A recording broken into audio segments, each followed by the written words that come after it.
नमस्कार मित्रांनो, पूजा वगैरे झाली. त्यानंतर नाश्ता केला, कांदा पोहे. आम्ही सर्व मित्र, आई, विनोद सोबत एक फोटो घेतला. त्यानंतर आम्ही मार्लेश्वर दर्शन करण्यासाठी निघालो. हा प्रवास 40 ते 45 किलोमीटर आहे साधारण. हे बघा आजूबाजूला रस्त्याचं काम चालू होतं, त्याच्यामुळे थोडा स्लोच गेलो. आम्ही इथे पोहोचल्यानंतर आम्ही सेल्फी मारून घेतला, फोटो काढला आणि मग जायला सुरुवात केली. नमस्कार मित्रांनो, आज आम्ही तुम्हाला घेऊन आलो आहोत एक सुंदर स्मरणीय प्रवासावर. संगमेश्वर, विग्रवली ते मारळ साधारण 40 ते 45 किलोमीटरचा हा प्रवास होता.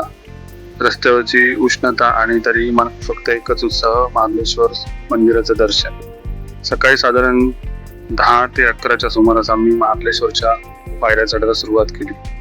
बघू शकता तुम्ही इथे.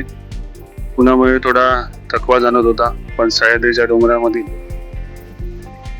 निसर्ग सौंदर्य आणि भोवतालचा शांत वातावरण मनाला खूप प्रसन्न करत होतं. प्रत्येक पायरीसोबत महादेवाच्या दर्शनाची ओढ अजून वाढत होती.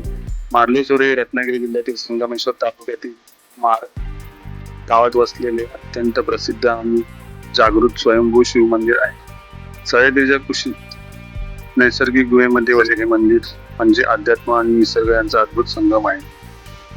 गुहेत सापाचं वास आहे, पण ते चावत नाही अशी सांगता आहे.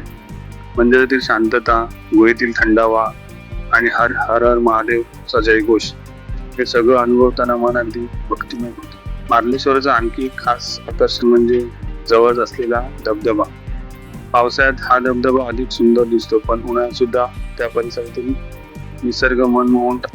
हिरवीगार झाडं, डोंगर, पक्ष्यांचा आवाज आणि थंड वारा या सगळ्यामुळे प्रवासाचा थकवा खूप गेला.